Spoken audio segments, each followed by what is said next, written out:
Hello and welcome to another The Gooners podcast. Mike, this is like the 7th pod in a year, which is a record for us. I think the word prolific comes to mind, and again, it's. I find it easier to pod when we don't have to talk about the Arsenal game that just happened a couple days ago. So again, we get to focus on guests like the great guests we have joining us today. So, James, great to have you with us. It's been a busy time, kind of an unconventional time. So, we figured you'd want to spend your Wednesday evening with a couple of unconventional Yanks. Thanks for joining us.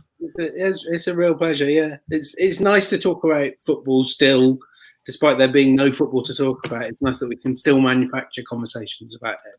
Oh, there's nothing that Arsenal supporters and Arsenal Twitter and Arsenal whatever could do better than manufacturing things to talk about when it really isn't. Mm-hmm. Which is going to be part of our topic today. But again, joining us today, James Benge, who I consider to be in what's a pretty small community of what I call legit journalists that write about Arsenal,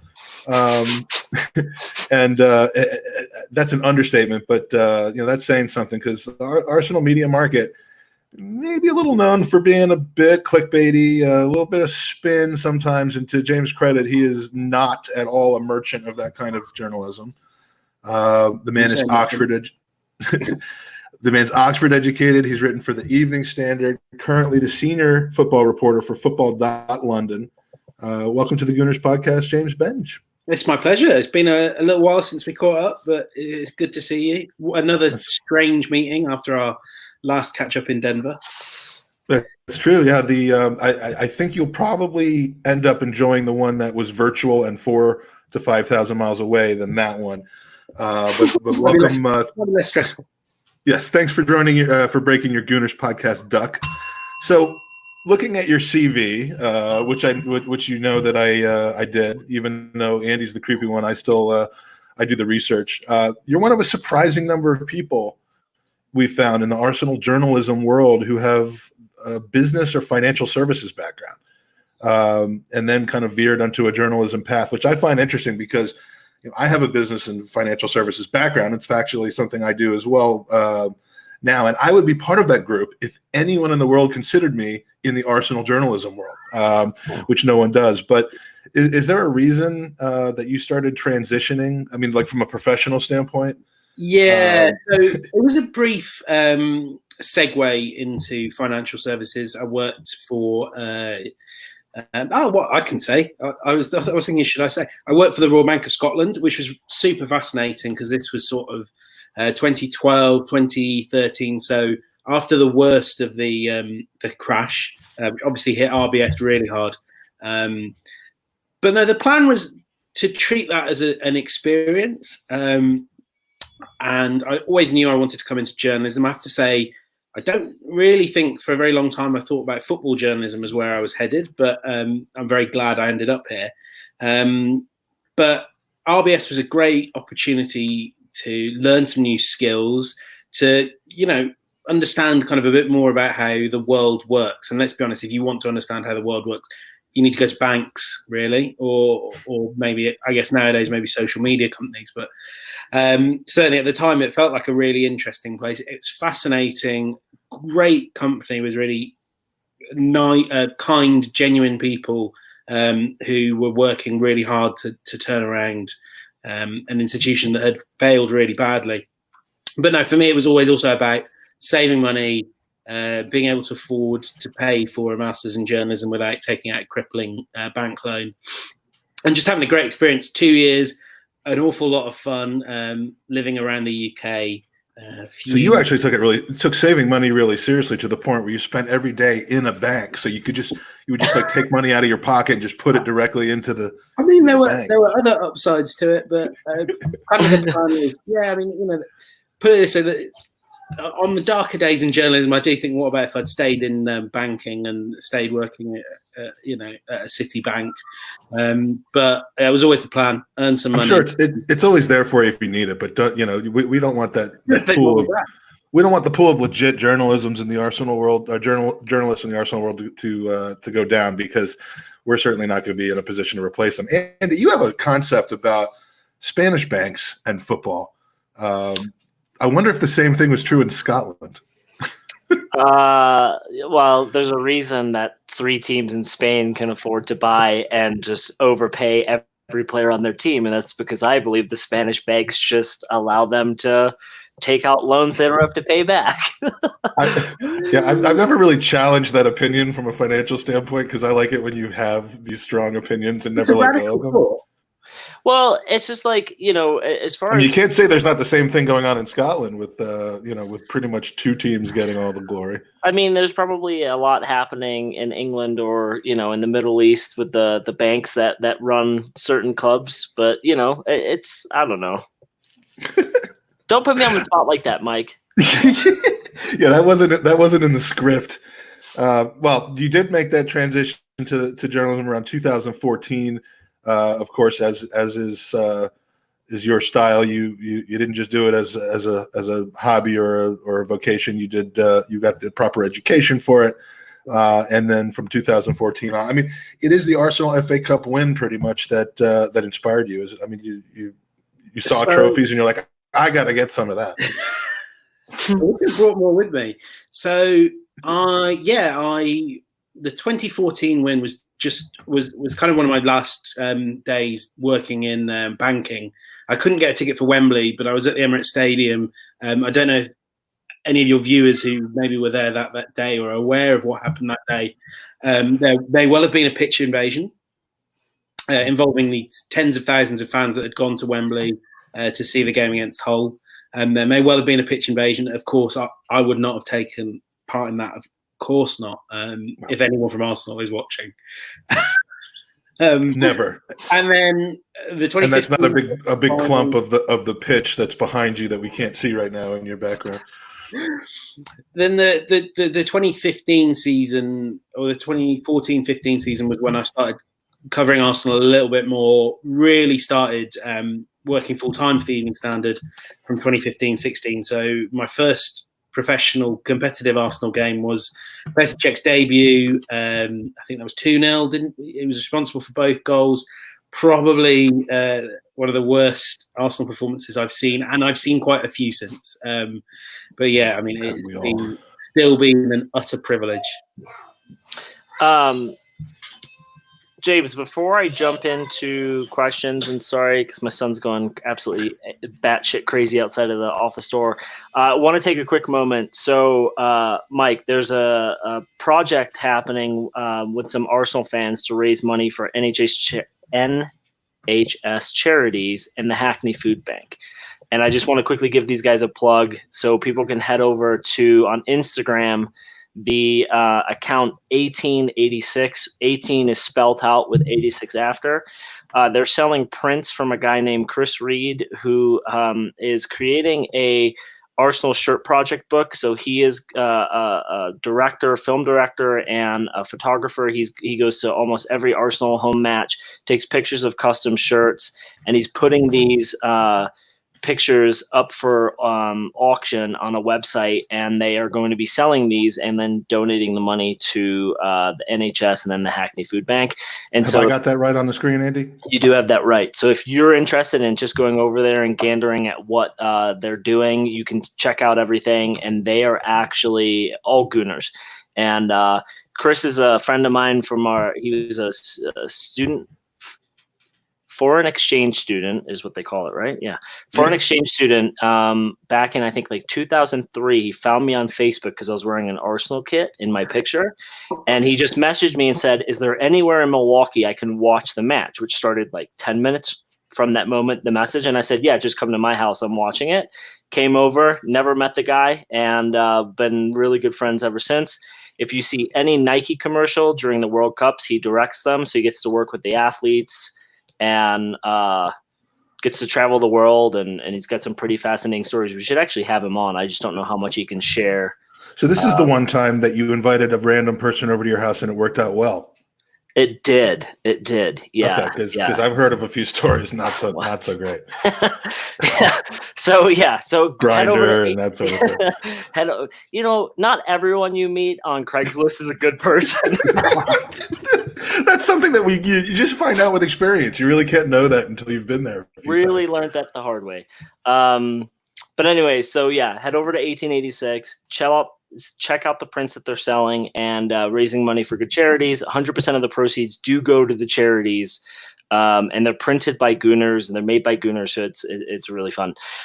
Anyway, back to James. So you kind of alluded to it a little bit. We always ask the same question for every journalist that covers Arsenal, and it's are you one of us, or did you get placed in a position where you just started covering Arsenal and that's just, it's your job?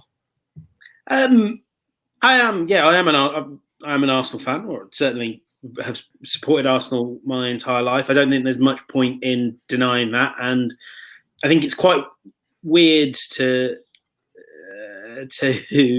avoid the topic entirely. Like, I don't think many people get into football journalism who didn't support a football team before, and I'd be quite suspicious of anyone that did. I'd be like, what are you doing here?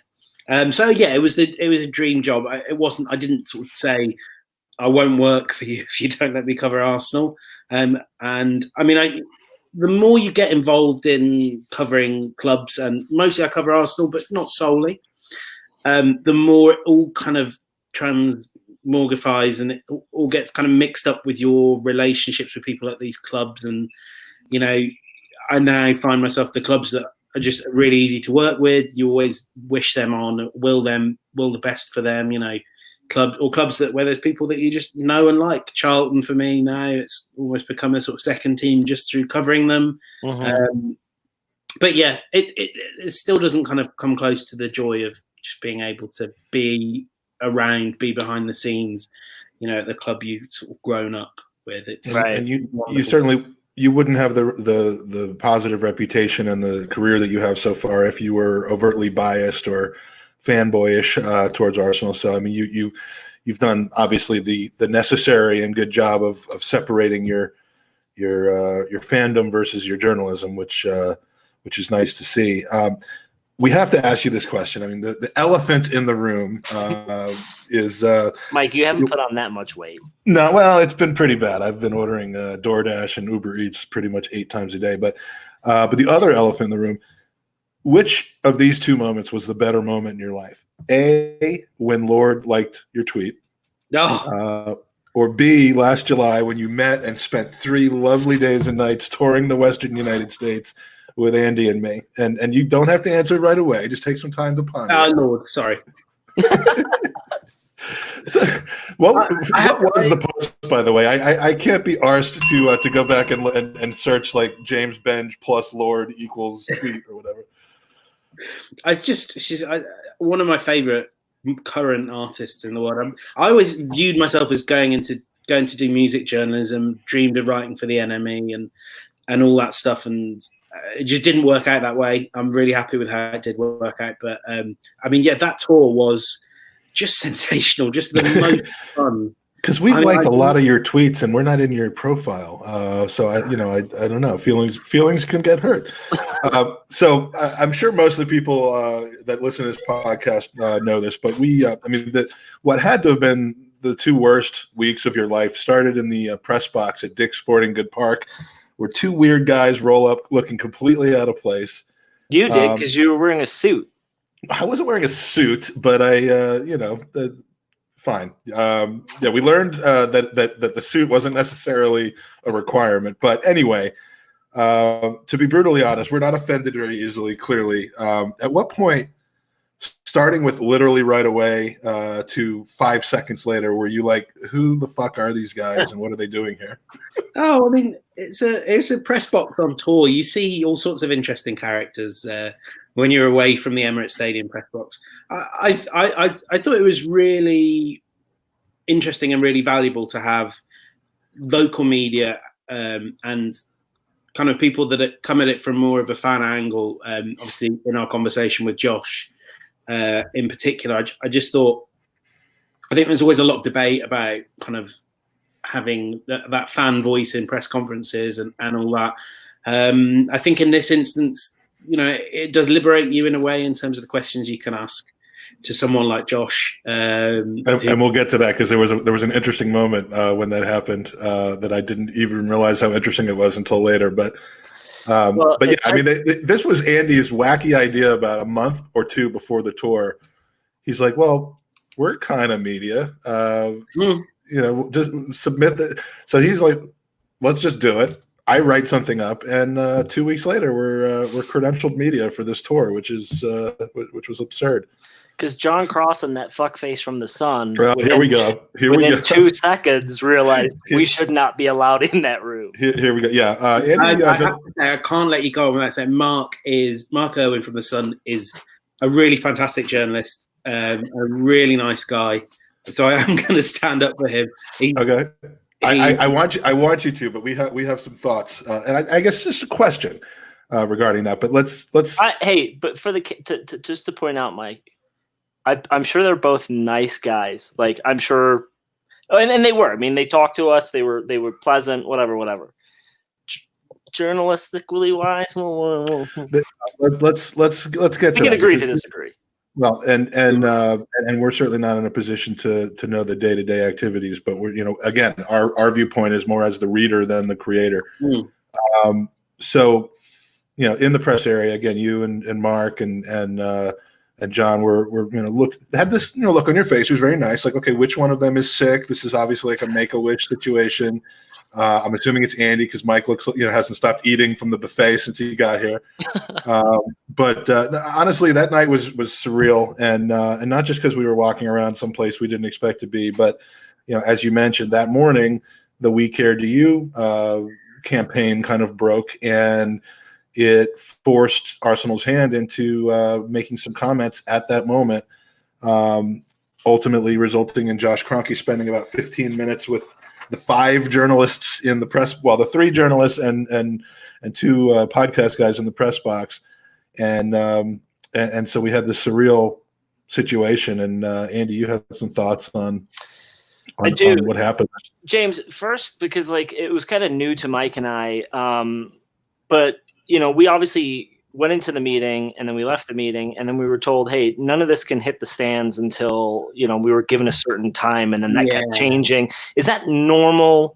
Because behind the scenes, what we didn't know was that Arsenal were preparing their own statement to it. So it is pretty normal. So with something like that, we in the British media in particular, and I know this is something, I remember reading a piece on the Ringer about this. This is something that kind of doesn't really make sense in the US, but we do tend to embargo things and say this doesn't go live until this particular time. The reason for that is really so that there's stuff to go in the newspapers the next day. And I think particularly in the States, I think that game was sort of taking place at something like 3-4 in the morning UK time. Mm-hmm. So if we step out of there and immediately file something on Josh Kroenke and to go live right away, one, it's going out as everyone's sleeping, so it will get a huge audience. It's Josh Kroenke, but it's not the perfect time for the bulk of our audience to read it. And then two, by the time it comes to the next day's papers, it's out of date. Yeah. So that's the logic to it. I mean, it feels very odd because someone's just said it, and you're just saying, well, let's just not publish it for a best part of a day, I think it was. But there is a logic, and I mean, it helps all of us. It also just gives us time, gave us time to work out what do we want to write here. What I mean, we were on our way to LA. We spent time transcribing our recording, and I mean, Andy went to sleep. You did. I slept.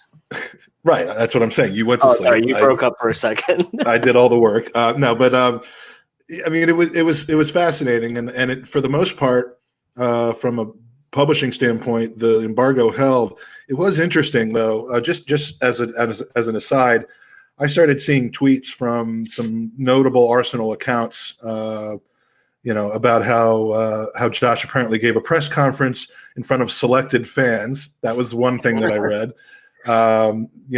Some of the comments he had made, they were starting to leak out, interestingly enough. And I was almost in a situation where I was like, look, just hold your horses, because that isn't what happened. How do you know? Yeah. You'll see. But were you anticipating that night, walking into Denver, into the press box, that there was going to be an interview with who I consider to be the owner of Arsenal? I mean, let's face it, Stan is detached at this point. I mean, was that an unusual or huge deal for you in your position? Oh, it was a really big deal. I mean, so the hope had been throughout the tour that coming to, particularly on the West Coast side of the tour, that coming out to the States, Josh or Stan would be, we kind of knew it would probably be Josh, would be available for some amount of time to talk to us. But nothing had been kind of nailed down. The club will insist that the We Care DU movement was nothing to do with why that, and they were all at that game. So there's a degree of sense to that. I mean, obviously, if nothing else, it felt like the right time for them to speak. But no, I really didn't. I mean, I turned up, I'd flown in from LA for the day and was flying back the next morning. And I turned up in shorts. So I was just like, right, I'm just coming to cover a game. And that was the moment where you gave Andy all the ammunition that he needed, because I'm like a rule James, follower in a sense. The whole build up to that. Andy's so chill and relaxed. He's like, so first of all, I live here, so Denver is different, right? But like, James, as we were walking in to get our media passes, Mike was freaking out. He was wearing an Arsenal t-shirt, and I'm like, dude, we're with the Gooners podcast. Like, what do you expect them to say? Yeah. And it was like some teenager who just threw the passes at us. I don't even think she checked identification. And then he showed up in a suit, and I said, "What are you doing?" And then I remember we walked in, and he saw you, shorts, a polo, and he just went, "Well, I'm overdressed." I was like, "I've been telling you this for hours." If it helps, I felt very underdressed. It's also sunny and warm in Denver, yeah, and I'm a guy who tends to perspire at times, and I'm like, not only did I overdress, but I'm sweating for absolutely no reason. And so, yeah, I mean, I don't think you needed to feel underdressed. I definitely was overdressed. And you were definitely sweating more in LA than you were in Colorado. But I have a plan next time we do this. We're going to buy you one of those NBA sweatbands. But we're going to put an oversized fedora on top of it. Yeah, go big or go home. There'll be no sweat. That's our situation. So during the interview, and here's the bizarre moment I have to ask you about. At one point, pretty early on, Josh was asked, possibly by you, I don't remember, about how he and his dad viewed kind of the dichotomy between doing everything possible to win versus making money. And at that point, I kind of interjected, referencing an article I recalled from a few years earlier about how Stan Kroenke had said he was quoted as saying, "I didn't buy Arsenal to win trophies." And at that point, Josh had a pretty visceral reaction to saying that, I don't think that's what he said. He might have been taken out of context. And we just kind of moved back on. Later on, I went to look for that article. Yeah, I know. And was kind of. Did you shit a little bit, James? I'm like, I don't even know if that registered with you or if you realized that, but I wasn't trying to throw you under the bus. I didn't realize you wrote that article. I'm well aware of whose byline. I see that screen grab of that article once a month. I mean, he said it. He may not. He did not say, "I did not buy a stake in Arsenal to win trophies." However, if you were headlining what he said with a limited space, you would absolutely say, Stan Kroenke has said he's not in the business of investing in Arsenal to win trophies. Like, that's what he said. Did that register at that time that I was really bringing up your article? I mean, because I didn't. Had I known that was your article, I would not necessarily. I mean, maybe I would have. I don't know. No, but he would have added. He wrote this. He did it. Blame him. He did it. I'm just going to turn my light up. I realize I'm getting a bit dark, so please bear with me 1 second. Not a problem. We have a long history of our guests from the UK losing their light during our podcast. So, hoping that's a little bit better if I just swivel around there. Beautiful, thank you. So yeah, I just wanted to apologize. That was not necessarily my intent. It wasn't. Normally I do something to annoy someone somewhere else. Especially when it's to do with Stan Kroenke. If it's not Arsenal, I'm annoying. It's the fans. Was it back when we checked into our hotel room, the hotel room where you slept Andy, that I looked that article up and I was like, oh shit, oops. You did freak out for a moment. You're like, "Fuck! I didn't know he wrote that." But I'm sure I was James going to think I was throwing him under the bus, but butthole for a few moments in that moment, like, shit, I wrote this. But you know what? As James said, if you said it, you said it. Like, it doesn't matter what context you said it in. That was the quote, and at the end of the day, and that's interesting though, because there were some things Josh said in that meeting that, again, if taken in a vacuum.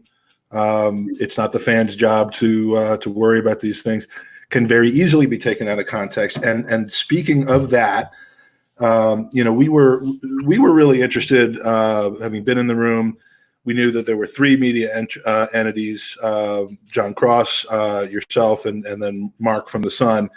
And we were just interested in seeing when that embargo ended, how they would portray the interview, if there would be spin. I mean, they flat out came out and said, we know that some of you are going to spin this the way you want to. I will say that we were both convinced that your portrayal of the meeting and covering of it was the most, the fairest, most straightforward of all of them. And I don't want to put you in an awkward position. You've already expressed some personal. We've had Cross on the pod before. Yeah, we have. We've talked to him a number of times.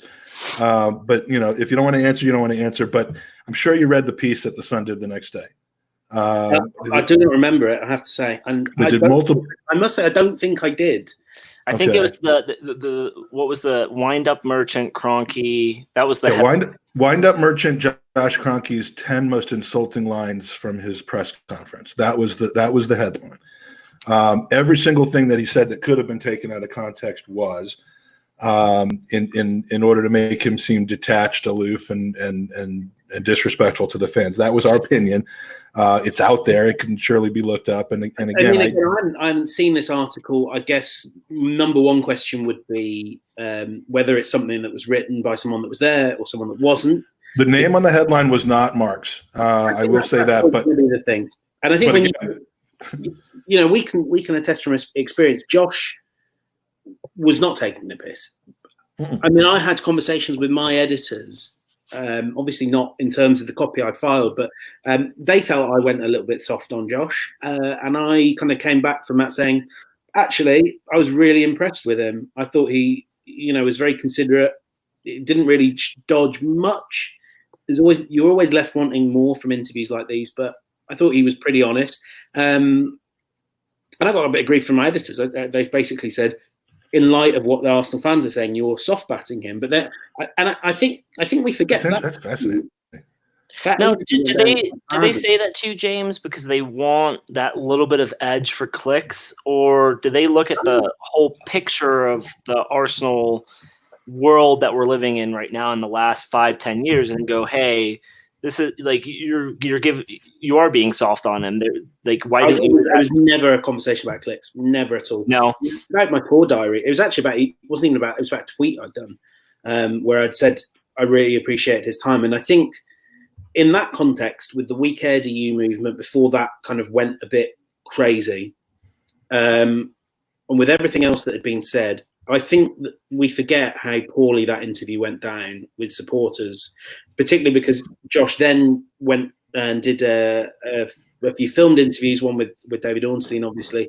Mm-hmm, and I think that really did change the narrative around him. I think Josh he's very good on camera, let's be honest. Like he's a great talker and he's very good with people. Maybe you disagree with me there, but I think we both with the BBC. My editor said, well, maybe you were right about Josh. I thought it was strange. No, sorry to interrupt. I thought it was strange that when the meeting got done, he beelined straight to me to talk about the Avs when he was trying to be ushered out. Yeah, and it was almost like he stopped the people trying to get him out of the room to say, well, no, this gentleman told me, well, you, Mike, you yelled at season tickets, but he wanted to genuinely talk about it for 2-3 minutes and ask how excited so I just thought that was very it was not off-putting, but it was, as James just said, he's very good with people and I think he knows to read the room. He's polished. He has a bit of politician in him from a corporate standpoint, but that's what's interesting about it. And this, we caught a lot of grief actually for kind of oh, you guys got brought into the room and now you're speaking, his glory and you guys are just doing that because you feel lucky. We went in there thinking the same thing about Josh, or at least I did, as I did about Stan. But unless you're in that room, listening, watching his mannerisms, he stuttered through a lot of that interview. Which, if you're giving a press conference and prepared statements, you're just not going to do. Yeah. He really seemed to be struggling for the right words, but didn't stop him from answering questions. And it was that context that I think just people who are reading the words that he said wouldn't necessarily have gotten. And that's why a couple of days later, we decided that, why don't we just publish the audio that we took? I mean, we kind of asked around. We're like, is this journalistically not okay? Is it, do we care? And finally we're like, we just want you to hear how he answered the questions, because how he answered them was as important as what he said in that interview. Yeah. And we came away impressed. The rest of the summer, as it turned out, was pretty uplifting from in the moment standpoint. I mean, the Unai Emery thing hadn't really gotten wrong yet. What did you say? I said it feels like a really long, really. Oh my God! I mean, in hindsight, there's a lot that's happened, but anyway. The thing I'd add to that, which is just exactly echoing what you were saying. I remember the one question I do remember that I asked him was about how he felt when some of the stuff that was said in the We Care to You, in that statement about kind of the fact that they don't really care. And it's interesting because that's always been the accusation I've leveled at them, is they don't show that they care. But when you speak to Josh, you can tell he does. Like, they are bad. They have been historically, both Stan and to a lesser extent Josh, have been really bad at convincing people that they care. But I certainly got the impression from him there that he does. Absolutely. And one question I had that I didn't put in the running order, Mike, so I'm sorry that I'm going off topic here, but James, like, to move on from the Josh bit just for a second, Colorado and then in LA, there was a lot of like, hey, media can interview players after, and there was a lot of standing around and waiting. And we ultimately didn't get the opportunity. Like, it was almost like these players were ushered to not have conversation. Is that normal, or John would get the opportunity and then yeah, pretty much. It still is, even with because the Bayern players were coming out and talking to whoever wanted to just talk to him, and then the Arsenal players were literally ushered away. It has changed a little bit during this season. There are some really small practical reasons behind that, which I probably ought to keep under wraps. But Arsenal players have historically, you ask any journalist which mix zone, which I guess is what we're talking about here, they dread doing most, it's Arsenal. Because the players just don't stop. They don't stop and talk. There are always some exceptions, but I pretty much can guarantee you there are always players that have recently joined Arsenal. So Socrates. They were all having fake cell phone conversations. They were, it's exactly like that. There were like 3 different strategies that we noticed. There was the cell phone, there was the go in packs and you're in the middle of something, and then there's the like, oh, okay, I'll be right there type of thing. Yeah. But it's common then. They're getting better, and there are some the frustrating thing for me is when they do stop and talk, they're fantastic. They're a really smart bunch. David Luiz, I love talking to David Luiz. Socrates is great fun. He has a habit of he will punch when he's making a point like that. It's brilliant. Bernd Leno is a really smart guy. Oba, when he wants to talk, he's great. Bukayo Saka is one of the smartest teenagers I've ever met. Really, really impressive young man. But it's just, there's not the same culture of, there certainly wasn't early in the season, the same culture of it is really important and valuable for you to do this. And it is, because Saka, there are interesting stories to tell about these players. And if they help us tell them, we can tell them. If not, then quite often you kind of end up, you have to write something. If the players come out and they get their point across, then what you write has to be informed, has to reflect what players are saying, has to reflect their view, because they know more than we do. If they don't speak to us, we can't reflect their view. Do you think that because media right now is clickbaity, no matter what platform you work on or what you cover. Headlines are everything. Do you Let's say it's a competitive environment? Let's use well, that. yeah. You need to get everything out there. So, do you feel like the Arsenal just don't want these sound bites being taken out of context, or is it just something? Andy, did you ask that before? I think you actually started asking that before Mike came up with this question, but this is the exact question.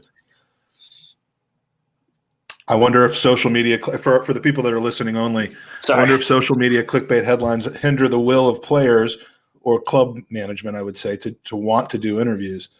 That's an interesting question because, again, even after that story came out, even after the wind-up merchant story came out, the very next night at open practice in LA, the kind of source of the information is palling around with the club. I mean, there's this community where it almost didn't matter what was written.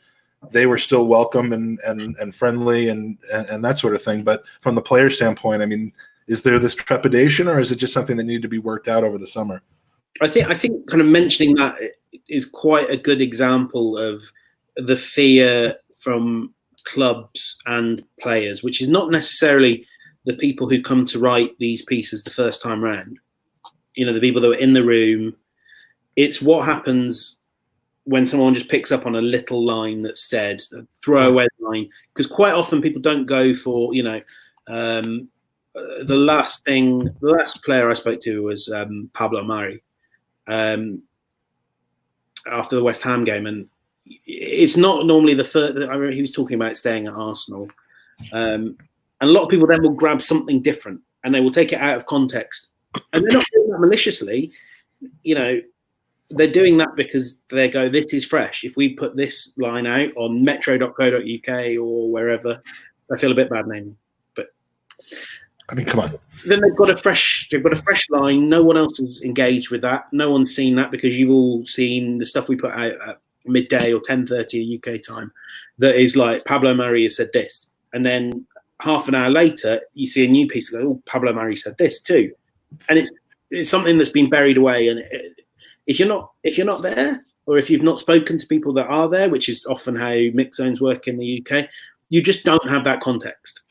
Well, no, and I'm sure we'll get to it in a minute, but your news article of 3 Arsenal players, don't want to pay or deduct their wages or whatever, isn't as strong as Ozil, who is a global brand, doesn't want to do it because then people go, here we go again, the asshole that's Ozil, and then they jump in and they're clicking on it. But back to the summer. Well, let's hold off on that because we're going to get there and we're going to cover that.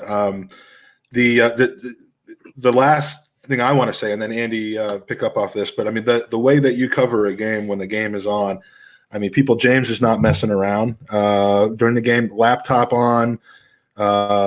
Live tweeting in the zone after the game in the press conference. He's asking questions, and this guy knows to turn his cell phone alarm off so it doesn't start ringing right in front of Unai and Granit Xhaka. I mean, do you remember the most embarrassing moment? I mean, never has a promising media career of mine started and ended within like 5 seconds of each other. I think everyone has to go through that moment. Everyone has the moment where their phone starts ringing in a press conference. The worrying thing for me is it hasn't happened to me yet, so I know it's coming. It's that fear. Speaking of sweatband and fedora, the amount, I mean, that was just that had nothing to do with the temperature. That was I wanted to kill myself at that moment. Well, what's funny is the moment Mike sat down after grabbing his phone, he just whispered to me, "You will never tell anyone this ever." And then the moment got caught by Arsenal.com, and I forwarded it to him, just being like, "Hey, fast forward to minute 7:17 or whatever, and see whose face that is." And he goes, "Yeah, where this balding guy walks up to the thing, and Granit Xhaka is looking at him like he wants to murder you." He's like, "This needs to be shared to everyone." I very quickly got over my fear that it would ruin everything, but and then Andy gets mad at me. He's like, "Dude, the fact that you even think that I would take the piss out of you for that is insulting." And he pulled this we had a little spat. No, you had a spat. I just thought to myself, "You fucking asshole! You don't even value my awful. Friendship." So James, it was awful. Did you during the summer? did you go to every city, and did you get to do anything from a fan's perspective, like tailgate, block parties, or was it all just media, professionalism? I did get to go to every city. I did get to do a few fan things. My immediate reaction is, no, I didn't. I was too busy, but I wasn't that busy. Don't tell my editors. But one of the things That's not what the expense account reflects. Hey, man. That expense account got managed fairly. How many receipts I just lost? There is a pile of receipts somewhere in Charlotte Airport that have cost me about $200. One of the most fantastic moments, I think, for me was I did a podcast with Andrew from Arse Blog and Elliot from God, he'll kill me. Yankee Gunner. Yankee Gunner, Arsenal Vision podcast. He'll kill me if he knows how long that. And for me, it wasn't, you see Arsenal fans congregate a lot in this job. Most of the time you don't get to go and join them, but you see that. But to see that was that in LA? Was that in LA? So you went from LA then you went from LA to Denver and back to LA then, because that was the day before the game in Denver. Okay. It was, yeah. So it was a super flying visit to Denver, which was a real shame because I loved it, but I saw about 15 minutes of it. But yeah, doing that podcast and seeing that people had kind of traveled from Houston, from New York, everywhere to be in LA, like a day or two, probably even more than that, wasn't it? Because there was a few days then after the Denver game for the LA game, just to be there early to see Andrew and to see Elliot. And I don't think it hits you until you do a tour how much there is this community of Arsenal supporters.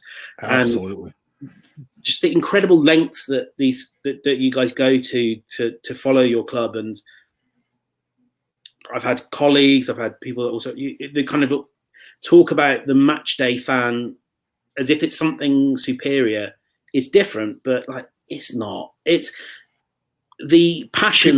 People say why would you spend all that money traveling around the U.S. For supporters like us who basically paid our way to 2, 3, 4 games in my case. Yeah. And you could have spent the same amount of money to go over to England and see 3 or 4 real games. And I'm like, I will try to do that as well. Yeah. As you may have noticed by me shouting at you from the press box at the West Ham game. B, it's not the least interesting moments of the summer tour are the 90 minutes that they're playing football. Yeah, it was like that in Charlotte. It was like that, particularly actually Charlotte and Denver, because there's maybe sort of smaller groups of Arsenal supporters. Although, like Charlotte in the Bank of America Stadium, seeing that many Arsenal supporters, obviously they didn't fill it, but like, wow. Well, that's because there were only 4 Fiorentina supporters that were there. But yeah, I mean, I'm glad. It's great to hear you say that because I'm a massive proponent of the pub experience over here. Watch games with people. Go to regional meetups like Gooner when they happen because it isn't about the performance on the pitch. I mean, it's an underlying tone, but just the things that go on around the games, the things that the fans put together. That's where you kind of rediscover the community element of Arsenal, and you need that sometimes when the play on the pitch is not going well to kind of keep you sane. But I have all these friends, I have all these people that I know from doing that, so that's awesome. We were going to be part of that podcast in LA, but Andy flat rejected the wage packet that he was offering. So I did. I wasn't going to do it without him. Yeah, and Andrew knows. Andrew and Elliot have no idea that happened. So if you were to ask them, they would be like, "What is he talking about?" But I thought he did when we kept seeing him. He said, "Why are you two still here?" Yeah. One of the more uncomfortable instances was in LA. First of all, Andy had already lost interest in covering the game from a journalistic standpoint, and he was like, "I'm going to hang out with." Andy was only going to the first 2 games, so he wanted to spend the LA game with our friends and in the crowd and that sort of, there as well. That too. I'm like, I'm not over this whole media experience yet, so I'm going to sit in the press box and watch it. So I'm sat. On my left is Andrew. On my right is James. I'm just sitting there like, okay, now what do I do? And trying not to cheer when Nketiah scores the game winner in the 90th minute. Let's just say it continued in Charlotte. Everywhere Andrew looked, I just happened to be there. It was not intentional, but I think he felt it was. if not for me, we might not still have him, because there was an Uber that he was placed into by someone in this chat right here that was sorely needed. But anyway, you had fun then. It was good. It was the best experience I've had covering Arsenal.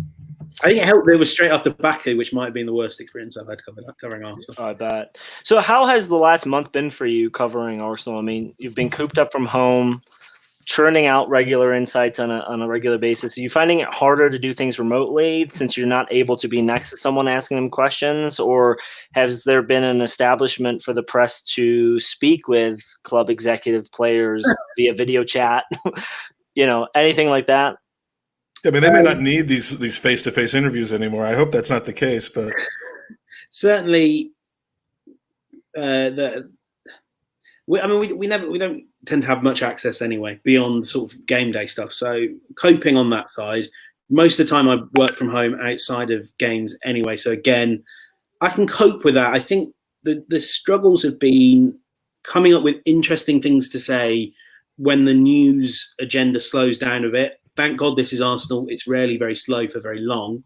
And it is just it's still incredibly weird because so many of the things you're used to talking about, you have to talk about in a different way. I'm sure we'll come on to talk about transfers more deeply, but just the way in which this time of year, obviously my focus would be on covering Arsenal's run in. Hopefully there'd be FA Cup to think about, top 4 push. But you'd start talking to sources about what are Arsenal thinking for the transfer window. And I'd started doing that, and I've put out some stuff that I knew before everything coronavirus. But things like that, you keep finding yourself going, well, wait a minute, what the fuck is the point of this right now? Because no one knows what situation we're in. No one really understands the next steps, even with things to do with the pay cut. And again, we'll talk about that at length, I'm sure. Arsenal have agreed to that. The players have agreed to that without really knowing what the future holds. They've agreed to a nebulous concept for something we don't know, basically to give Arsenal a bit of security in their planning, not because they know what's going to happen. Right. And I think that's been the real struggle, is not just it's telling people things they need to know and that are useful to know. At the same time, I've also got to do some super cool interviews. Stephanie Mavididi, I spoke to him 2 weeks ago. He's fantastic young lad. Did a piece with Emile Smith-Rowe. I think that might have been just before the coronavirus, but there's a great opportunity to just kind of do things you want because there's no games that you have to right. Let me ask you, did you ever I think the timing overlaps maybe. Did you ever interview Gideon Zelalem? No, he's on my list of players I'd really want to talk to now, but I think by the time is he still playing in Kansas City, or did that not work out either? I think so. It's fascinating. It's a really, I really think there were quite big hopes for him, but I also think that the challenge of being an American playing in these top leagues, it's so great. And I wonder if it's particularly strong with Arsenal and with Premier League teams, because there is a big community there. You are suddenly one of the biggest names on the Arsenal squad when all you've done is played a couple of cup ties. I think it depends on the individual. I mean, Zelalem is from my area. He grew up in the Washington, D.C. area. That's where he was identified. I can't remember whether – I think it might have been Danny Carbessian that identified him and brought him over.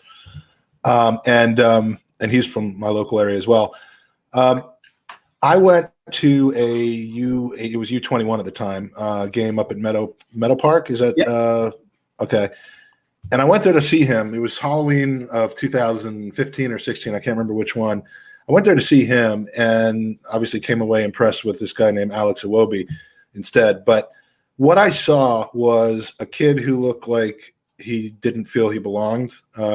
He looked like, had all the potential, all the skill in the world, but not that just physical. You can tell someone when someone, Willock, for example, guys of that age, Saka, I'm sure, they just kind of have that it factor. And he was a little bit more sheepish and kind of, what am I doing here? And I could tell that from just watching him for 90 minutes in that game. I talked to him briefly afterwards. I yelled out his hometown, and he kind of came over and talked to me. And I'm like, I hate to say this, but he's not going to make it. I just don't see it. And mentality. Really, and I didn't want to be right about that, but yeah, I mean, I think you've got your, when it comes to Americans playing in situations like that, he was probably the opposite of a Christian Pulisic, who just has the absolute brazen kind of almost that Cristiano Ronaldo mentality. Maybe I'm not comparing the two, but it's confidence and being able to back it up. And so that's why I wanted to ask you about Zelalem, because I'm wondering if you got the same sense from him, if you talked to him at the time. I would love to hear a kind of retrospective from him now that he's, kind of found his level, if I could say that, in the MLS. But just kind of came up out of the blue. I wanted to see if you'd. Yeah, and you're being asked by Michael Hernandez in the chat to just get off your ass and confirm these guys already, please. Yeah, Upamecano, Party, Draxler, Jovic, and Messi. Gideon Draxler. When I saw that rumor come up again, you just go sort of like head in your hands. You're like, I thought we were over this one. He's the new Kalu. I'm still waiting for Jan Mavila to finally sign the thing. 29. Yeah, right. So we've spent, Mike, the last few weeks, we've been lucky. We've had 2 club legends on. We've had a couple employees from the staff or from the club, and we've kind of overlooked Arsenal news, and a lot of that's a lot of it's just been because it's just white noise. But now there's actually something to speak of, and it's the forfeiture of wages by a percent. And I think that Arsenal players are agreeing, and then they were not agreeing, and then Arteta gets involved, which for me personally shows just how much leadership he has around this club. Now, and as it always happens, the spotlight shines on one man, and that is Mr. Mesut. With the narrative being lined up on both sides of the coin. So first, James, what can you tell us from your reporting? How has this landscape been developed in the last couple of weeks, both with Arsenal and other clubs? And I'm not sure why, but I'm not hearing daily about the City, United, Chelsea's of their players and their wage packets. It's just seemingly Arsenal. So I guess let's focus on that general discussion before we move specifically into Ozil. Okay, so as a timeline, it was sort of about a fortnight ago, possibly slightly more. The conversation started, and Arsenal came to Hector Bellerin, or Hector Bellerin kind of came to Arsenal. From what I've been told, Arsenal were kind of expecting to deal with Aubameyang, obviously as the club captain, but I think the players made the decision that this was something where Bellerin would represent them. We can speculate as to why. I don't know. Obviously, a very smart young man. Anyway, so 2 weeks ago, the proposal comes to Bellerin for a pay cut, and that's relatively strongly rejected. There are a few in favour, and it's sort of what the hierarchy are told is that the key issues were the players weren't happy with the fact this wasn't a definitive proposal, and it's important to point out this is still not the guaranteed proposal. If the 2019-20 season doesn't go ahead, this will be looked at again. And they said they're willing to take deferrals, significantly more deferred, but they didn't want to take a pay cut. Conversations continue, and during last week, Mikel Arteta gets involved. Now, as I understand it, this has happened both in a group meeting, a group conference call it what you want, and also some conversations individually with players. He kind of very much made clear to them that he would back their decision, but he also told them why he was in favour of a pay cut. And that helped to swing the issue. Bellerin also offered some words of encouragement, relayed them from the Arsenal board, I think would be the best way, or the Arsenal executive team would be the best way of explaining that. And towards the end of last week, there's insufficient movement, and I think it was on Thursday night, I reported that the majority were then in favour, and it was coming into place. Of course, they haven't signed anything yet, and they announced it on Monday, which I thought was quite interesting before it was all signed. And then it obviously emerged that there's 3 players who haven't signed. I will confess, I only know the identity of one of them. I don't know if it's my business to know the other 2. I'm interested. Maybe not my business to report it. Is a better way of phrasing it than my business to know. I like knowing things. So we're going to take a quick break, and then we'll be back to you as soon as we get this information from James. Now, one of our colleagues in the room, Mr. Cross himself, seems to have been the one who broke the news about Ozil being one of the 3 players who declined the wage cut. And if he did, there's a lot of relevant questions that we have, and I'll just kind of spout them out, and you can answer the ones that you can. I mean, what were his reasons for declining the pay cut? Did he really say no to a pay cut, or did he ask for more time to formulate kind of something that would be a little bit more well-informed and maybe even more generous? Do you feel that his general charitable nature and the other things that he does in his personal life from a charitable standpoint mitigate kind of the public image that this has? Was he not the only person in the club that refused to accept this, and why, other than him being a brand and having his wage be so large, are these other players getting a free pass? And who the hell ratted him out for saying no? And I'm not asking you for a source. I know enough about journalism to not ask that directly. But I mean, was it a club exec, a team, a custodian, board member, and depending on who it was, what does that say about his standing in the club at this point? Someone clearly wanted him to take some heat over this. Now, James, is it any of our goddamn business? James, before you jump in and answer those 45 questions that I'm sure you've memorized, let's go back to the timeline quickly. So the news drops that it's Ozil who's the one who's disagreeing, and then does his agent then come out in answer to this, or what's the timeline? That podcast had been a very good podcast. Recommend you listen. Einstein's Stylecast. I don't know how you say it. I'm not very good at German. You have to yell it. Had appeared on that podcast earlier that day. I don't know when it was recorded, but that was when it was released. So no, and I think it's very important to say that as much as we can read into what Ozil's agent has said, what Ozil might be thinking, and I happen to be relatively confident, as I understand it, that is what Ozil's thinking. That was Dr. Soga was not talking about Mesut specifically. He was talking in general terms. In terms of the reporting of this, I don't know everything. I do know that we can debate whether or not it is in the public interest to know who has turned that down. I also know that if I had that information and I was able to break the story, I think I will probably come to the conclusion that actually it is in the public interest to know that Arsenal's top earner, in particular, has not agreed a pay cut. And I think the one thing I would want to say is this is a case of he has not agreed a pay cut, not he has rejected the offer of a pay cut. As I understand it, that's what the headline sometimes doesn't have. No, so let me ask this just really quick. Are we 100% certain that it is Ozil? Like, is it 100% factually proven that it is him, or are we still going off of sources and like just? Ozil is sitting right next to James Benge right now. He's just. I have not spoken to Mesut Ozil, so myself and every other reporter on the Arsenal beat could be wrong, or he could surprise us and announce, "Oh yeah, I was going to anyway. I just thought I'd let the story go out there." But at the same time, it is Ozil. Ozil is one of the players that's rejected it, and I don't feel very comfortable about the moralistic way in which that gets discussed. When Ozil's view on this is he wants time and information.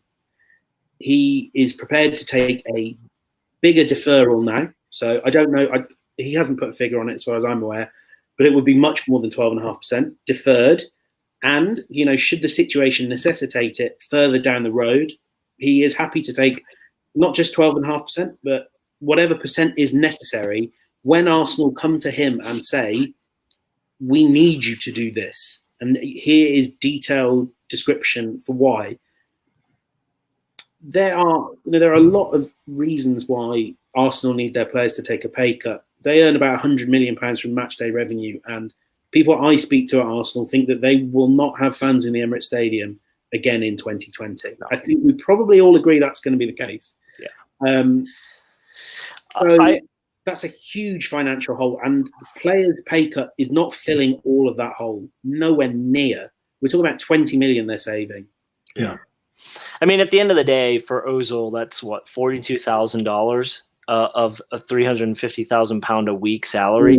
So I'm going to say this as a blank statement, because I don't want to have James answer it because of his friendships with other people. But we do live in a world where this story could be very much false, and whoever came up with this story may have thought, I'm going to throw out the most popular name of one of the most popular players in the world because Just it will generate views. Just say it. And I can't fucking stand it. I'm not going to out of respect, but it fucking annoys me because I was hoping James would come on and be like, I know for 100% fact that this has actually happened. Because here's my problem. And I was saying this before you came on, James. I read John's interview or article, and then I read yours, and there's a complete difference. There's like a 180 difference, with yours being first very well written, but also to the point where you're like, this is kind of what we're hearing, whereas his is very matter of fact. And that's what bothers me, because we don't know this, right? And if you came on and you said, hey, I know 100% that this is, I don't know all three players, or maybe you do, but I know this is the case, then it just bothers me that we live in a world where this might not be true, right? And that's what frustrates me. I understand. I mean, we should also say that the reporter here, he may know this to be 100% true. Yeah. I think one of the things that is very different about UK reporting of sports as opposed to US, as I understand this, and obviously I observe US sports journalists from afar, but someone like Zach Lowe, maybe, or the people at ESPN, they will be able to go direct to players in a way that is a lot more difficult. Mm-hmm. Top reporters, of course, they can go direct to players, but no Arsenal journalist has has all of the Arsenal players in their contacts book, can ring them up and get confirmation of a story. And I do think that seems to be very different in the US world, where there's not the same level of gatekeepers between talent and media. Now, let me ask you, just from because it seems like Ornstein has a pretty direct line to someone at Arsenal. I was going to ask you before this whole thing, but you kind of brought it up with no one's got that. And he probably doesn't have it with players specifically, but why do you feel like, and maybe you don't, that maybe this isn't your opinion, but why does it seem like he's perceived to be that sound piece from Arsenal to the supporters? Because he gets everything right. But do you think it's because he's fed the correct information? And do you think he has a channel that maybe you and the others don't? Or how is that perceived from your back? And I don't mean that to be... And if so, has that changed in the last, let's say, 2 years or so? I honestly don't know. I honestly do not know. I just assumed it's because he has BBC behind his name, which is now The Athletic. I just assumed they went through that platform because everyone knows it and it's a global...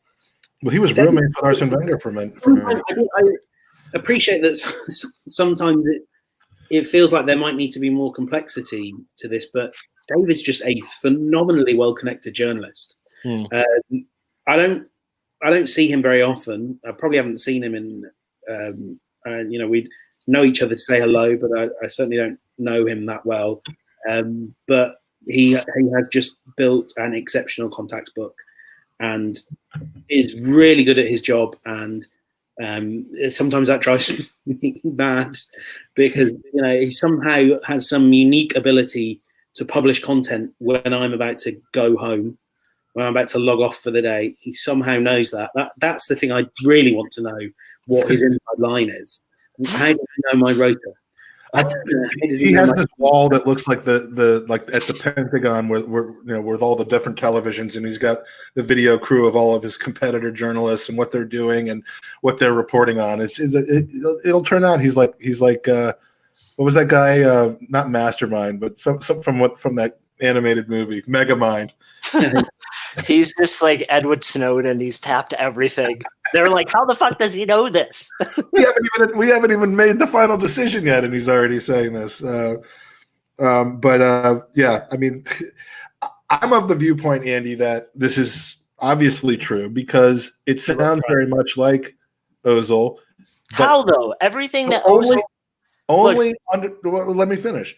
What sounds like Ozil is the deliberation of, A, we don't know whether the owners are going to have to pay back $750 million in television revenues yet. B, we don't know whether they were given any assurances or not that their $20 million savings in their payroll wasn't just going to be used to sign somebody to replace one of them in the lineup. And as much as Arsenal wants to spend money and get Upamecano and Partey and all these people in the house, if they're using money that Saka and Xhaka and Maka and Laka and all those guys have actually sacrificed to do that, is that really super ethical? Like, instead of just having that $20,000, 20,000 pounds a week, what is it, 20 million pounds a year, I guess, come from an owner who could easily cover that out of his billions or not. I mean, there are some questions to be asked that go beyond, are players just rich and spoiled, and does this make Mesut Ozil look like an absolute maniac? And why the rush? Only 3 teams have announced deferrals and or cuts. Arsenal being the third. I think West Ham and who was the other one that did deferrals? Southampton. And why the rush before everything else is known on the revenue side to start impacting the expense side? Better to forge a relationship of comfort and agreement between the sides and say, we're unified on this. Let's keep our non-match playing, our non-player people paid and made whole. Let's do that together, and then we'll figure out what to do to keep the club afloat and competitive. Well, I think someone put in the chat room a little while ago that Chelsea just agreed to 10%. But to your point, Mike, Ozil seems a very charitable individual. Right. And a lot of these players are, and you don't hear about it in the press. I think Ozil's comes across because he's such a brand name, and there's a reason why it gets leaked out. But what bothers me as well is if this truly is a true story, this isn't Mesut Ozil sitting down saying, nope, I disagree with X, Y, or Z. This is his team of lawyers, and there are a team of them, and his agents and his publicists who sit down and do this for him.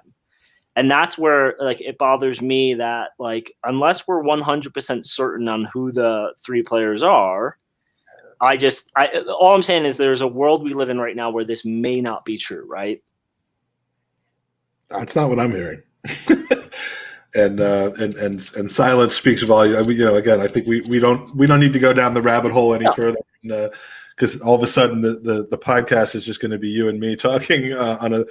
But James, I think that's kind of where we are as listeners. God, could you imagine if Granit Xhaka made an Instagram video where he refused the 12% and then threw an Arsenal shirt on the ground? Holy shit!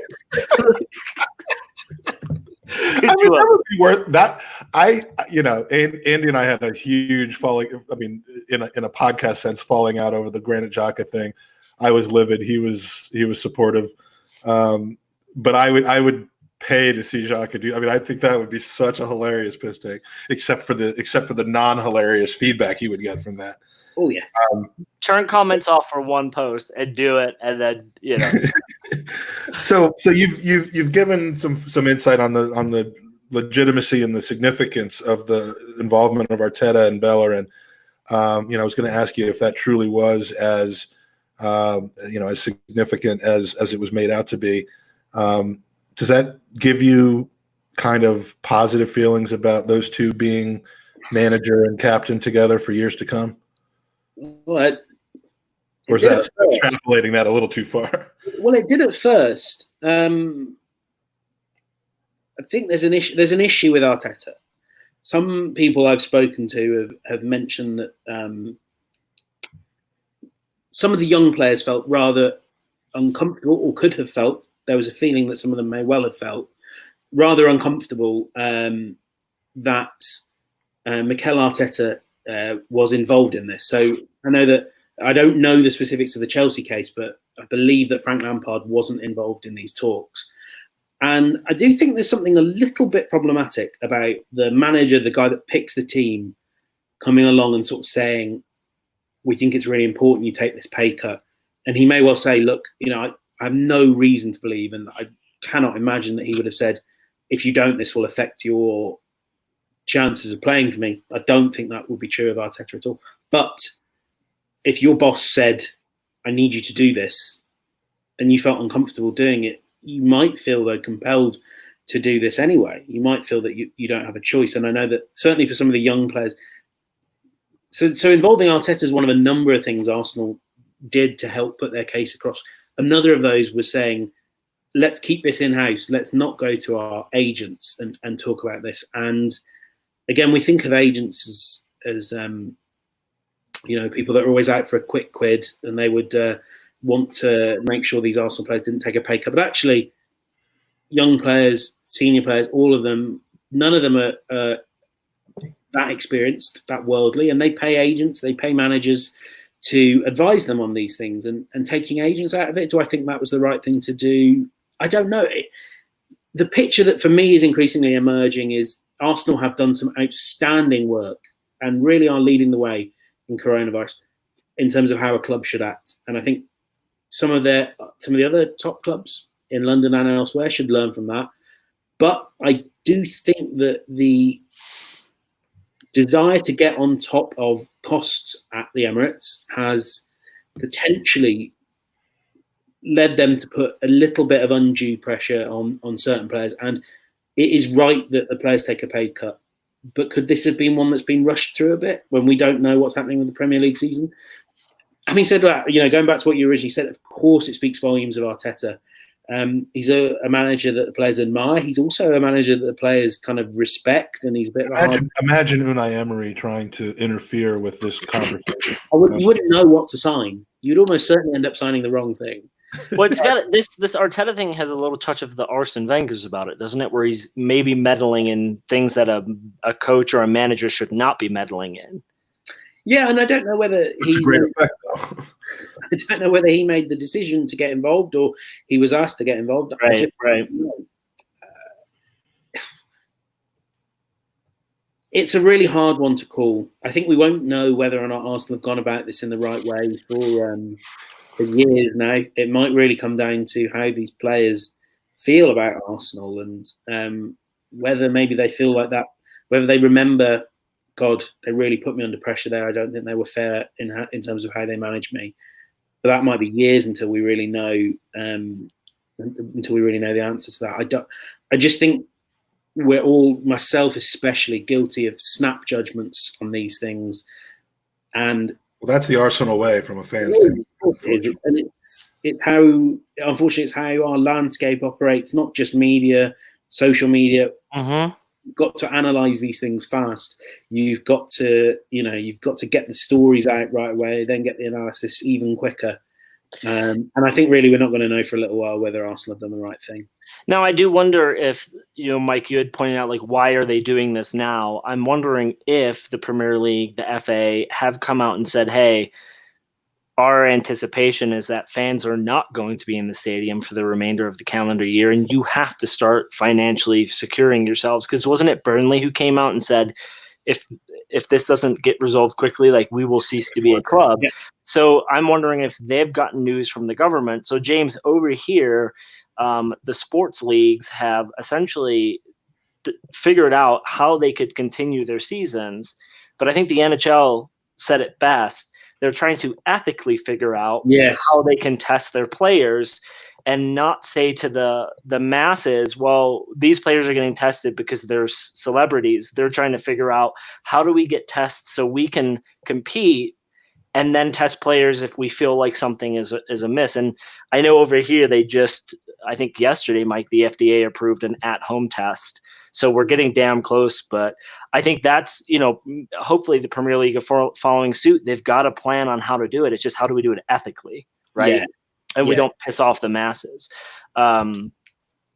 So yeah, I just wonder if they've been told something and they're told to start planning, because it's weird that a bunch of teams are starting to do this now.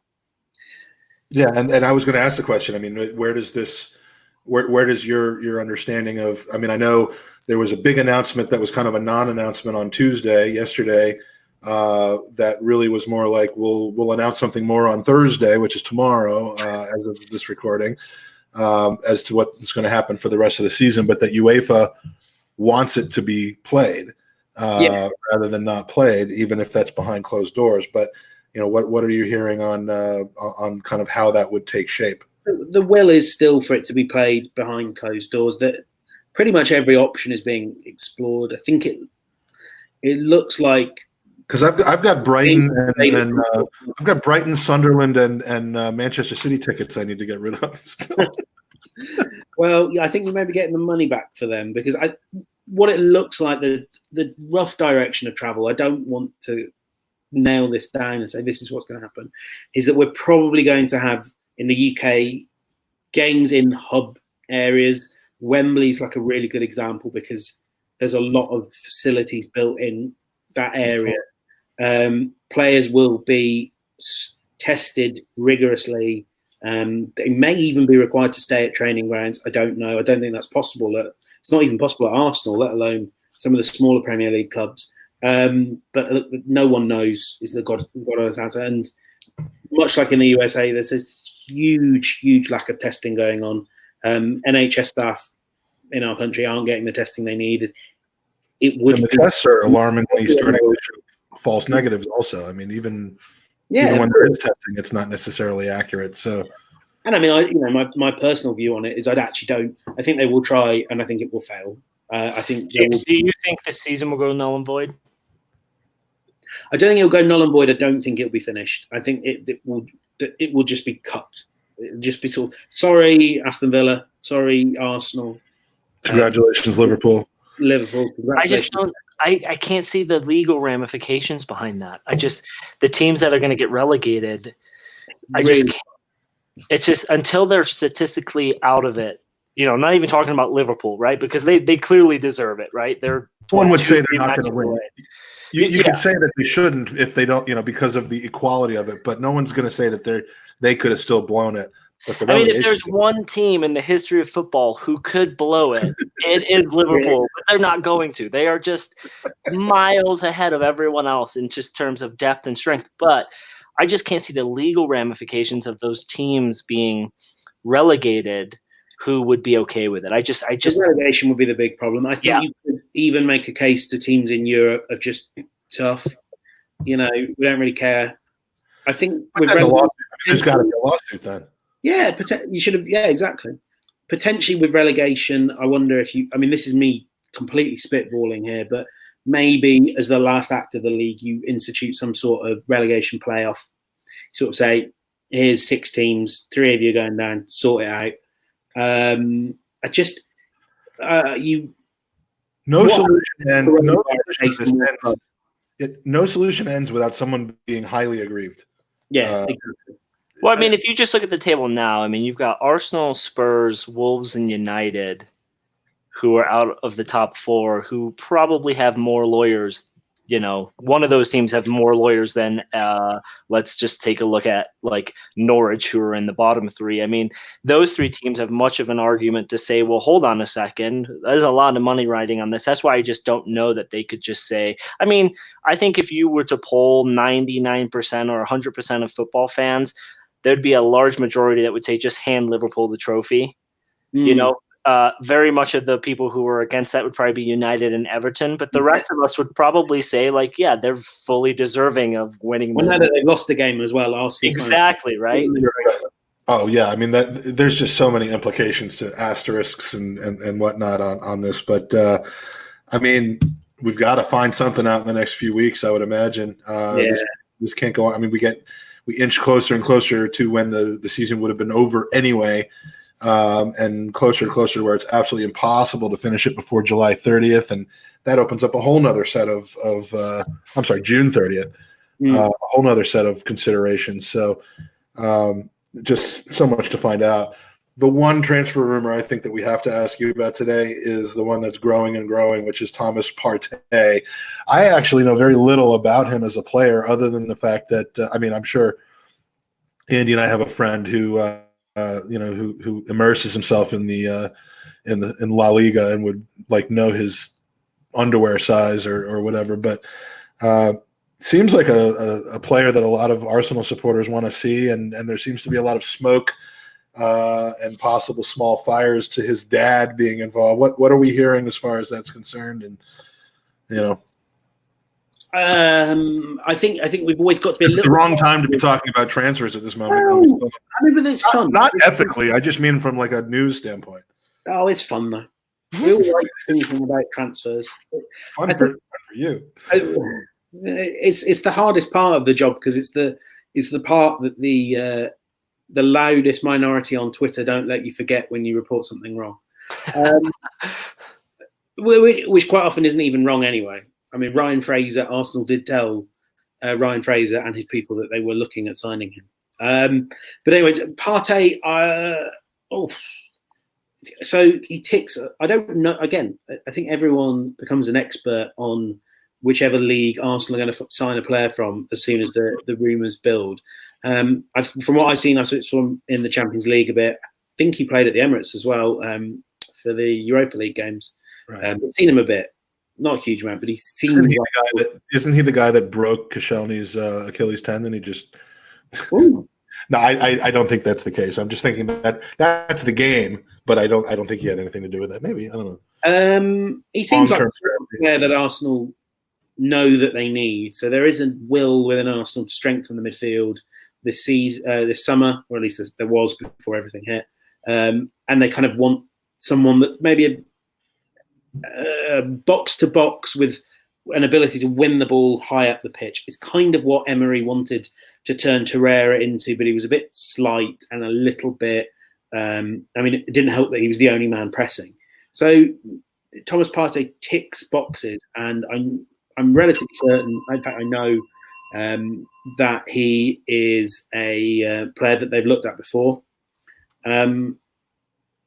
Like his quotes from his father, this feels very emerging and on an African radio station no one can listen to. This feels very Arsenal transfer rumory, and I think the agent has now come out and said, well, we're not talking with Arsenal. Now there's talks and there's talks. Have Arsenal officially submitted a bid? No.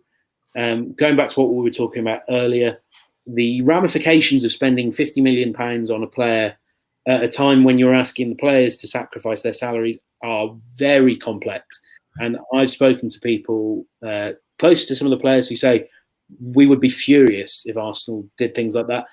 I think everyone understands that Arsenal need to strengthen the squad and that every Premier League club should be looking to improve their options. But like, if I'm Lucas Torreira, you kind of think, sorry, I'm paying you to go and buy someone that's going to take my place in the starting 11. Right. Really bad. Would be really bad.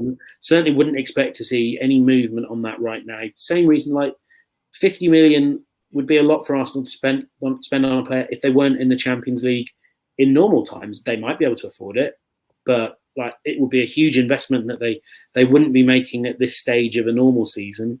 They'd be thinking about it, but there's no bid gone in. It's not happening. It might happen. And he's the sort of player that they'll be looking at. But like, I'm pre-exhausted. I think this has pre-exhausted. That's an excellent. I think this has the father or agent trying to get a better contract out of Atletico Madrid. Yeah. I've seen it. Andy, you're a merchant of that opinion right now for sure, and that's always the first thing to think about is well, because like James just said, it doesn't make sense that we're in a world where transfers are like conversations may be happening, but no one's going to splash cash because you don't know what we just discussed, where you're going to end up. Are you in Champions League? Are you in Europa? And B, you don't know when football is going to open up again. So there's you're giving money back to television providers. Exactly. You don't know whether I mean it.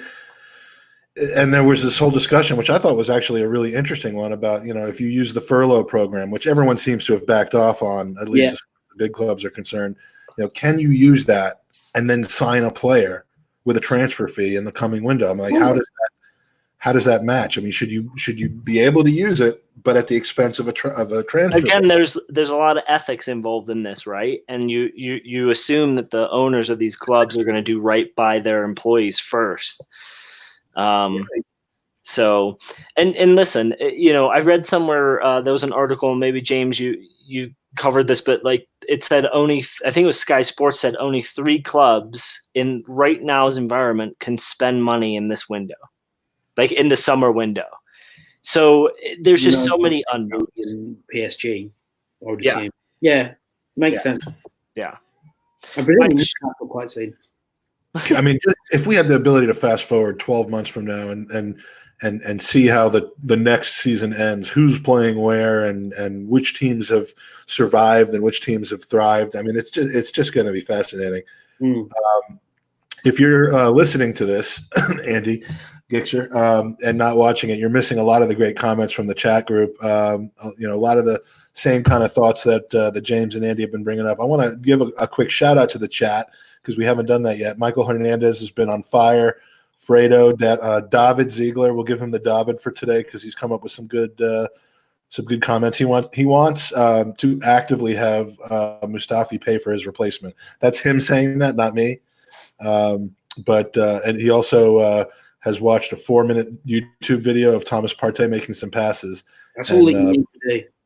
He proclaimed he is the next Santi Cazorla, the next Vieira. I mean, what more do you need in order to know this? Low-key 73 is in the chat. Saber showing up and asking some questions today. So Fredo. Yeah, Fredo. I'm not going to go any further back than that, but thanks for joining us in the chat because I'm lazy. We have some user questions. If you want your user questions answered, get them in beforehand because those definitely get priority. But if you have any and you're in the chat, feel free to enter those right now.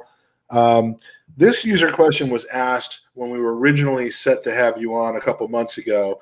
It was before. I'm not trying to make you feel bad, but no, it was before Gooner, which is an annual event that just it's the biggest American with an international flair kind of fan get together that isn't necessarily surrounding a local Arsenal game that's actually happening. And sometimes because of the way the FA Cup schedule works and this year the way that winter break kind of bye game worked.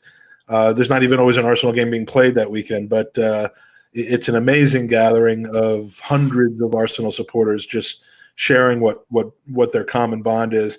He was asking if you plan on hitting up New Orleans during the bye week. I would love to. And in hindsight, now that event's already happened, there is a. I'm sure Football.London would be delighted to come out and cover that. Well, there's one there's one English media entity that has covered that twice. They've changed their name recently, and they're a bit controversial, a fan channel, if you will.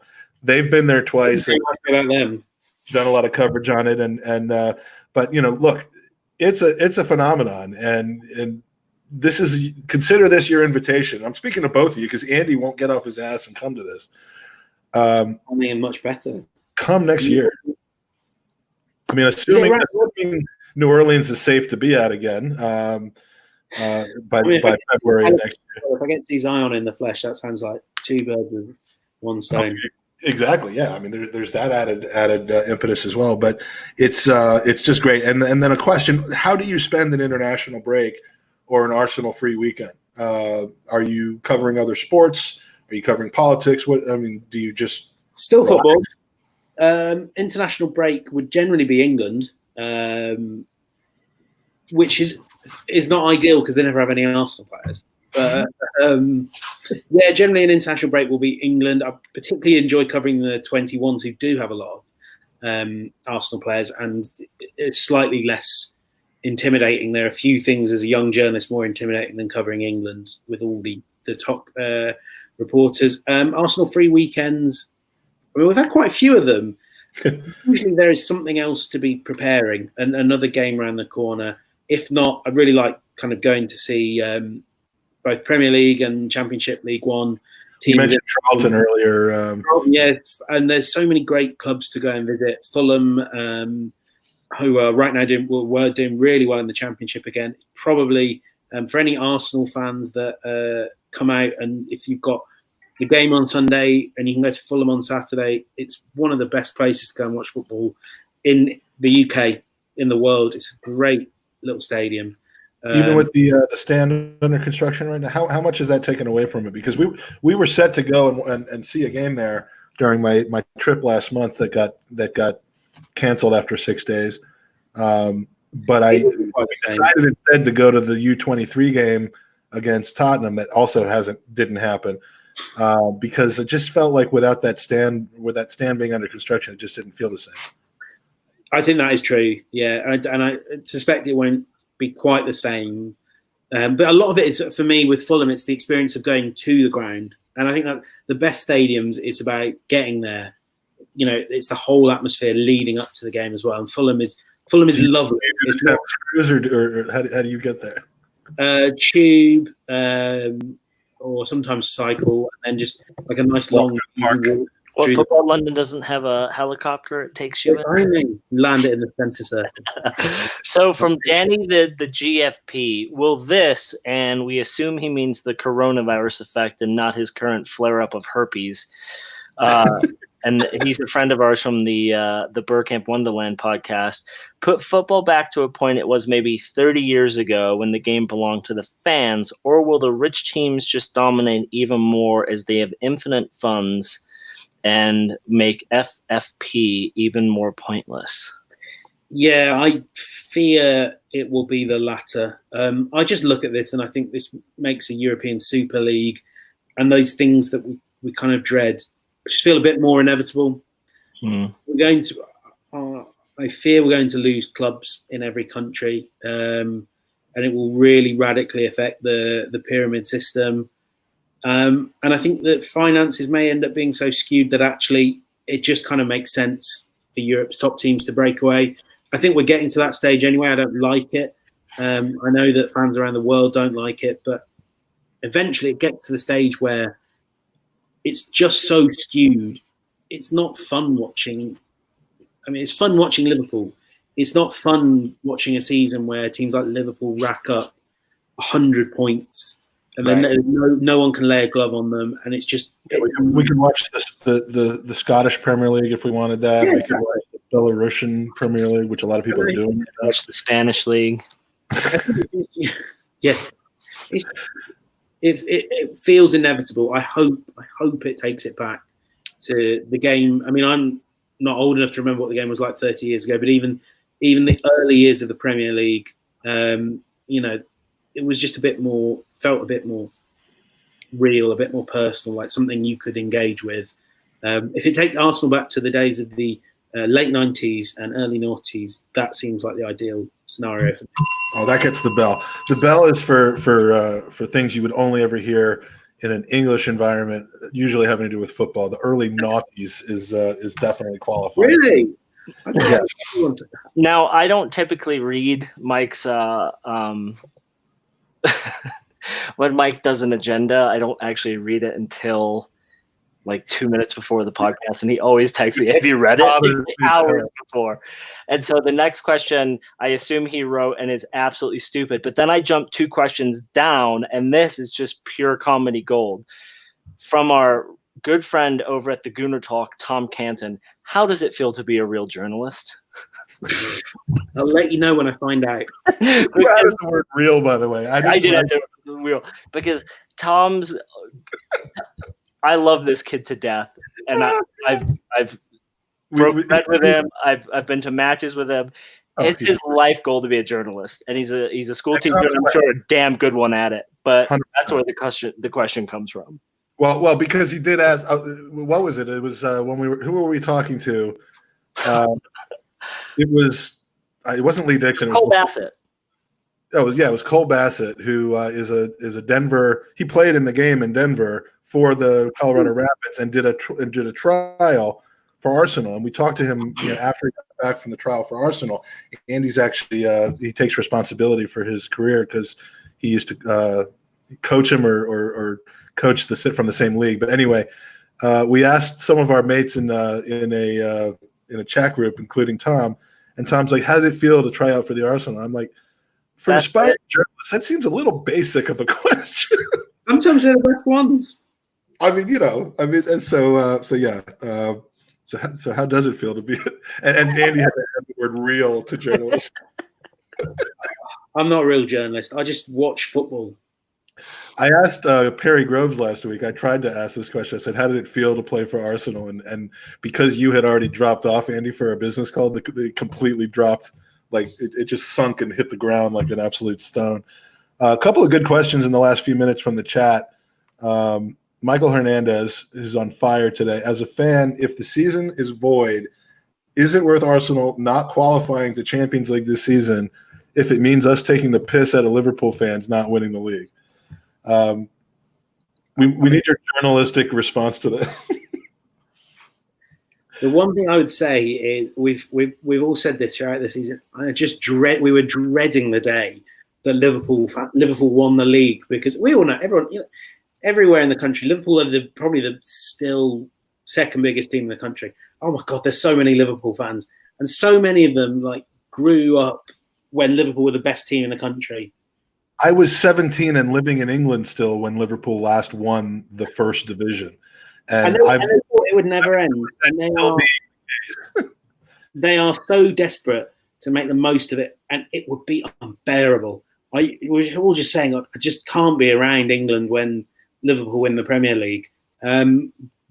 Great for their fans. I think frustrating for Arsenal because they've just done it the right way. If Arsenal were smart, they could do it Liverpool's way. If Arsenal were smart enough, they could do it Liverpool's way. But it would be funny. It just would be really. To Michael's question, if the season does end null and void, would we not then base Europe next season off of last season? And if City get relegated from Europe, isn't that mean that we get Champions League football? Or coefficients, which is the other option, where Arsenal are fourth. So it's happening. It's happening again. And that'll be the year we win it. And then there'll be a massive asterisk next to it. And we won't care. Yeah. Yeah, we won't care about that. The Liverpool asterisk, we're all about being able to take the piss out of that, not being a real championship. But if we win the Champions League that we didn't belong to be in, that'll be fantastic. Andy, you want to take this question from Fredo? Sure. Do you happen to know which club each reporter in a room supports, if they support any, or do reporters try and keep that quiet? Yeah, I mean, we know James McNicholas is a Norwich fan. We know that, but yeah, sure he is. If I know them relatively well, yeah, I do. I think I'm not going to reveal who anyone is. I think you can tell the Arsenal fans. Some of them are better at covering it up than others. Charles Watts is dreadful at covering it up. He is obviously a Gooner. You do know. It doesn't really matter. We kind of experience it all in the same way. Where, there is, for instance, a Man United fan in the Arsenal press pack, and the last few years have been bliss, just taking the piss out of him. Is it kind of a little bit of a football fraternity amongst press, or is there a competitive environment where you kind of keep your friends closer and keep your friends close and keep your enemies closer? I mean, we wouldn't. I certainly would not. I can only speak for my current experience of the Arsenal pack, of which I'm a tangential member because I don't write for a newspaper. But they're really lovely guys, really friendly, easy to work with, good journalists who always help each other out. But so that there are specific things where we will help each other out, particularly at games, press conferences, player quotes, making sure that we've all got all the information we need. Obviously, outside of that sort of game day press conference scenario, the reality is you're competing with these people to beat them to stories, and there's of course there's competition, and when someone gets a story before you do get really annoyed at yourself sometimes. particularly if you were close to it, or you could have got it, but you didn't think to ask the right question. But I mean, also at the same time, these are some really good friends, and I'm always really happy when they get stories that do well, as long as they do them at the right time for me. I mean, with Arsenal, there's enough news to go around, I would have to say. James, when in doubt, just blame Ozil. I just had a first, which is I tried to type something in the comment box as the podcast and was told that YouTube rejected the comment. This usually means they think it's spam. Try changing it a bit. I took a picture of it, and I will post that on Twitter because I've never been told that I'm spamming my own podcast before. I tell you all the time. Well, that's different, though. One last question I think we have, unless anyone has any more in chat, and that is from Andy Nunn in Deepest, Darkest Thanet, which I understand is a neighborhood in Kent, perhaps. It is. I don't know the significance of it, but he catches a lot of shit over it. He has a two-part question, and Andy, I think these are for you actually. Oh, the first is what internet speed do Mike and Andy use, and when are you going to fix it? We have had some issues in the last few weeks with internet. Thankfully, not this week, but Perry Groves, Lee Dixon, Mark Brindle from Arsenal. Lee was fine. It was Brindle and Groves who clearly Arsenal aren't paying them enough because they can't afford the good internet speeds. Dixon, he was fine. He just descended into the darkness. He was sitting by a window, and by the end of the podcast, he was completely unvisible. The second, now this is him saying this. This isn't me. Is it true that I, Andy Nunn, look and act like a bald, tough guy wannabe, placky side clown? Andy, you want to answer this, or James, do you have an insight? I would say yes. Just say yes. All right. So, question. We do have a question. One more from Michael. One more from James. He says, from Michael, at what point during this pod did you think, fuck, I really miss Andrew? And he's Arse blog. I'm talking to tomorrow. Well, tell him we said hi. And he will and then report back to us about what he says and how angry and disgusted he ends up saying it. We have a joke going. Well, I don't know if it's a joke to us. It might not be a joke to him about how he certainly can't avoid running into us constantly. So I think that's it. Man, we've covered it all. James, thank you for spending a lot more time with us than we had promised you we would take. All right. But I didn't see a spot to really end this. It's been fantastic through and through. I hope that you and your family and those you care about are healthy and staying safe. James, where can we find you on Twitter? Your writing, where can we smell you and hear from you, and where are you at? If you want the smell, you have to come to Buckinghamshire at the moment during lockdown. I'm so sorry, I can't. Twitter is at James Benge. I am contractually obliged to tell you I'm also on Facebook, which is James E. Benge. And you can read all my work on Football.London. Just posted something on Raoul Sagnier and Huss farming, which I think is quite interesting, which people might enjoy.